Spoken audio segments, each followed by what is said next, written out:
Shalom Bapak Ibu Saudara yang dikasihi Tuhan. Seri pengajaran hari ini berjudul Menjadi Milik dan Kekasih Kristus. Saudara, dikatakan dalam Galatia 5 ayat 24, barang siapa menjadi milik Kristus Yesus, ia telah menyalibkan daging dengan segala hawa nafsu dan keinginannya. Artinya, ketika hendak menjadi milik Kristus, seseorang harus sudah menyalibkan dagingnya.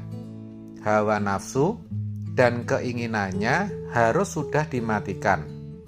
Dengan kata lain, tidak boleh ada keinginan atau kesenangan, kecuali keinginan menyukakan hati Tuhan dan kesenangan yang bisa selalu ada di hadiratnya, selalu ada di hadapannya. Untuk itu, apapun yang dilakukan harus dikaitkan dengan perasaan Tuhan dan kehadirannya. Sebenarnya itu sama artinya membunuh diri sendiri. Itu sakit. Tetapi itu bunuh diri yang bermartabat, yang berkualitas. Karena dengan begitu, seseorang baru bisa menjadi milik dan kekasih Tuhan. Orang seperti itu pasti diberkati Tuhan. Nah, sekarang ini Tuhan sedang mencari orang-orang yang seperti itu, saudara. Tetapi seringkali yang kita jumpai, orang bunuh diri karena tekanan hidup, stres karena tidak bisa melunasi hutang-hutangnya, atau karena dikhianati pasangan hidup. Kalau itu namanya egois dan tidak menghormati Tuhan, juga tidak peduli dengan orang-orang yang masih mengasihinya, saudara.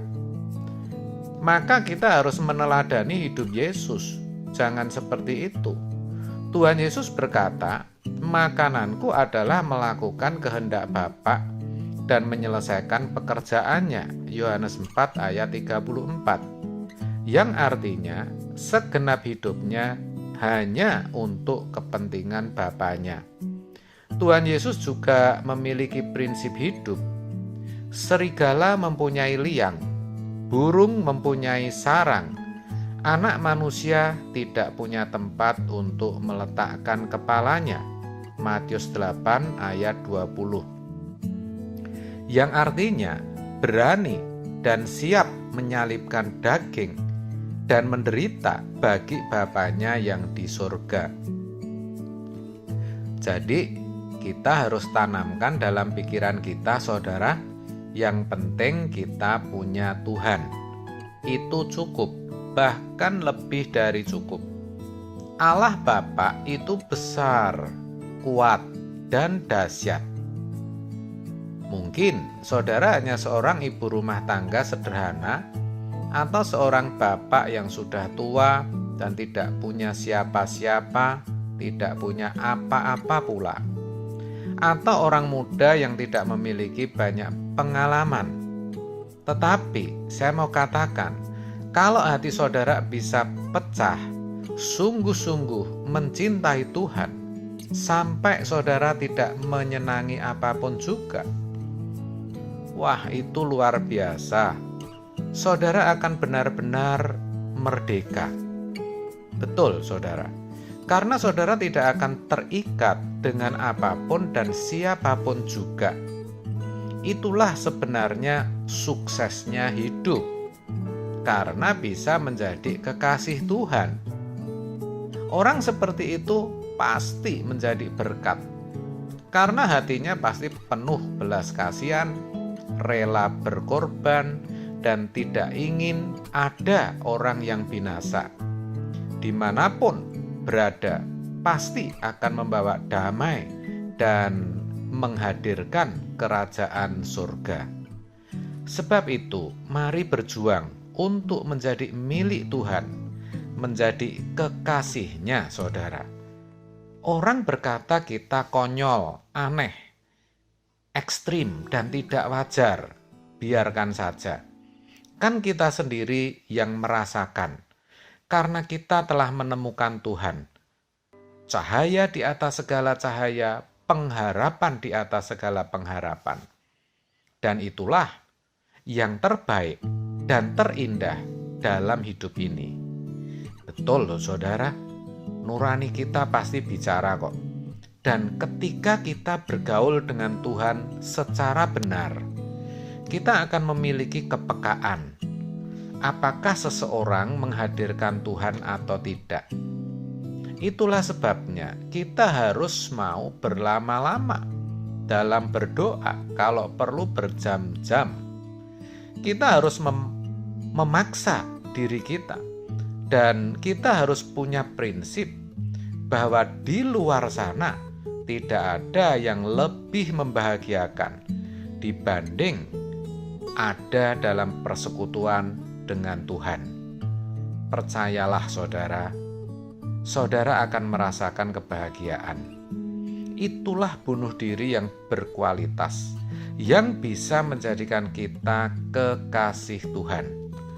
Ketika kita kuat dalam berdoa, kita pasti akan memiliki banyak pengalaman supranatural, maksud saya adikodrati. Tetapi itu tentu tidak mudah, dan pasti akan ada orang yang tidak setuju. Ya enggak apa-apa, biarkan saja. Ya, diam saudara, karena itu berarti kita menjaga martabat, harga diri Bapa. Yang penting saudara, kita bisa mengalami suasana surga, sehingga kita benar-benar menjadi orang yang merdeka. Dan yang lebih penting, kita menjadi tidak takut mati. Karena apa? Karena kita sudah berjalan bersama Tuhan, Sang Kekasih hati kita. Dan juga suasana surga itu sudah kita alami sejak di bumi. Sebaliknya, orang yang tidak menjaga mulut, pikiran, mata, telinga, dan perbuatan pasti takut mati. Karena yang dia tahu kematian adalah kegelapan yang tidak jelas. Makanya perjumpaan dengan Tuhan merupakan kemutlakan bagi setiap kita orang percaya. Orang yang berjumpa Tuhan pasti memiliki pengalaman-pengalaman adikodrati yang bisa menjadi rahasia iman. Saya katakan menjadi rahasia iman saudara. Dan itu ada yang memang perlu disaksikan, diceritakan, tetapi ada kalanya tidak perlu, tergantung tuntunan Roh Kudus. Kalau Paulus sendiri menyembunyikan perjumpaannya dengan Tuhan sampai 14 tahun. Pertanyaannya, bagaimana dengan saudara? Sudahkah saudara mengalami perjumpaan dengan Tuhan? Nah, jangan berkata tidak mungkin. Tuhan itu mencintai dan selalu menantikan saudara. Setan itu kurang ajar, sehingga membuat kita merasa tidak bernilai, tidak berharga, tidak dikasihi, dan tidak dinantikan Tuhan. Setan telah merusak gambar diri kita, saudara, sehingga kita sering mencari perhatian dari manusia. Itu tandanya. Ya, karena merasa kurang diperhatikan Tuhan. Akhirnya kita menjadi manusia yang mudah khawatir, takut, kecut hati, tidak bisa bersyukur, merasa malang karena merasa kurang diperhatikan Tuhan. Tapi kalau kita bisa merasa berharga, kita akan bisa berkata, siapa lawan kita? Itu bukan berarti kita sombong loh saudara. Lah sayangnya Tuhan tidak bisa mengubah pola pikir dan cara pandang kita yang salah itu tentang diri kita, kecuali kita sendiri yang mengubah. Harus diingat saudara, orang yang merasa tidak atau kurang berharga di mata Tuhan tidak mungkin bisa menjadi kekasihnya, karena hidupnya hanya untuk dirinya sendiri, berusaha agar dirinya selamat. tapi tidak mungkin selamat. Sebab yang diupayakan hanya kefanaan. Berbeda dengan Tuhan yang selalu berupaya bagi kita untuk kekekalan. Itulah sebabnya Tuhan Yesus rela mati di kayu salib. Jadi itulah pentingnya kita merasa berharga, bernilai, diperhatikan dan dinantikan Tuhan, supaya kita bisa berkata, apapun yang terjadi, aku tetap mengasihi Engkau Tuhan.